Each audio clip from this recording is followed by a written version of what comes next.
こんにちは、東北キリタンです。今回は、チェスの早指しトレーニング方法についてご紹介いたします。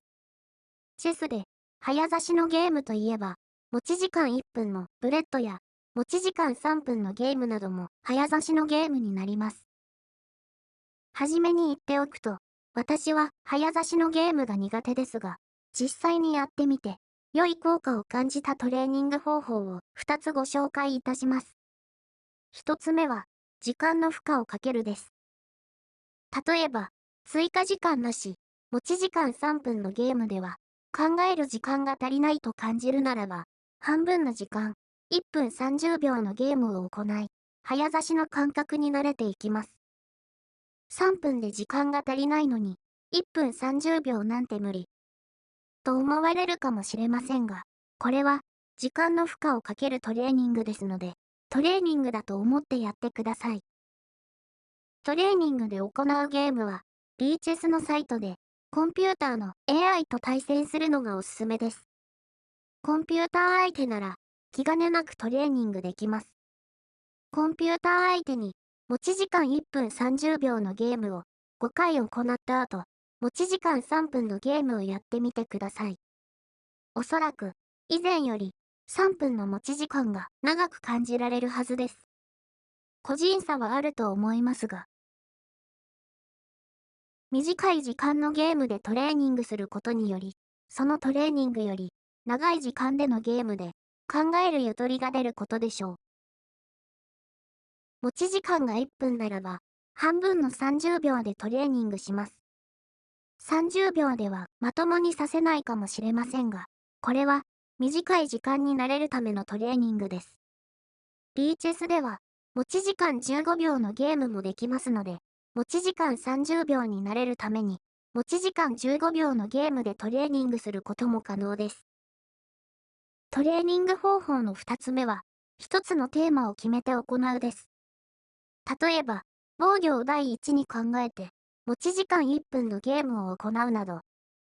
短時間のゲームで目立つのは、防御がおろそかになりやすいことです。不要な駒損をしないよう、防御に徹することで、短時間ゲームでの防御が良くなります。短時間ゲームを、長い持ち時間のゲームと同じ感覚でやってしまうと、有利を得ようとしたり、勝つための方法を探ることを考え、それが、持ち時間を多く消費させることにつながります。有利を得ることよりも、まずは防御に徹して、持ち時間1分のゲームを行ってください。勝つことは考えなくていいです。これは、早指しで防御力を上げるためのトレーニングです。一つのテーマとしては、他に、ボード全体を見ることを意識する、というのもあります。持ち時間が短くなればなるほど、視野が狭くなり、ボード全体が見えておらず、そのことから不利を招くことが多いです。一つのテーマで行いますので、はじめは、防御のことを忘れていいので、ボード全体を見ることを意識する、という一つのことだけ考え、持ち時間1分のゲームを行ってください。早指しで、ボード全体を見ることを無意識に行えるようになってきたら、防御に徹することと合わせて行うのも良いでしょう。一つのテーマは何でもいいですので、早指しのゲームで問題になる事柄で行ってみてください。早指しのトレーニング方法については、以上となります。あとは、早指しに関して、私が思っていることなどを述べていきます。早指しは、スピード感があり、面白いですが、チェス初心者の方にはお勧めできません。考える時間が少なく、あまり意味のないゲームになってしまう可能性が高いからです。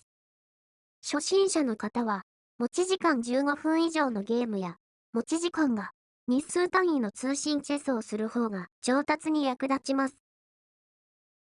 楽しむために短時間ゲームを行うのは大丈夫ですが、上達を願うのであれば、初心者の方は、一手、見てメイト問題をやったり、基礎的なタクティクス問題、基礎的なエンドゲーム問題を行うことをお勧めします。早指しの長所、短所。長所は、スピード感があって面白い。短時間ゲームになれる。タイムプレッシャーに抵抗力をつける。防御に徹する。など、テーマを決めてトレーニングできる。新しいオープニングを試せる。など。短所は、じっくり考えて指すことができない。見落としが多くなる。ミスが多くなる。相手の応手をよく考えず指す癖がつく。など。プリムーブについて。早指しのゲームでは、プリムーブがよく使われます。プリムーブとは、次に指す手が決まっている場合、あらかじめその手を指しておくことができる機能です。プリムーブは、必ずその手を指す、というものではなく、相手の応じ手によっては、プリムーブはキャンセルされます。早指しで有利を得るために、プリムーブをうまく使うことに慣れていきましょう。強いプレイヤーの方が、プリムーブをどのように使っているか、YouTube の動画で見ることもできます。定石について。早指しのゲームでは、ある程度、オープニングの定石を知っていた方が、オープニングをスムーズに進めていくことができます。定石をまだあまり知らない場合は、時間を多く消費して不利なので、短時間のゲームは避けた方がいいでしょう。短時間ゲームだと意識する。私は、持ち時間5分、1手ごと5秒追加のゲームが一番勝率がいいのですが、短時間ゲームを行うとき、いつもの持ち時間と同じ感覚で考えてしまうことが、時々あります。短時間ゲームでは、短時間ゲームでの戦い方があるため、短時間のゲームだと意識して行うことは、自分にとって役立ってます。最後に、ぼやきのようなことですが、海外のプレイヤーとネットで短時間ゲームをしていると、明らかに持ち時間の消費に違いがあるのを感じます。いわゆるタイムラグというやつで、残り時間が10秒切った場合など特に、相手との時間消費スピードが違うのを感じます。皆さんは、そういうことないでしょうか？不公平な状況で負けるのは納得いきませんね。以上となります。ご視聴ありがとうございました。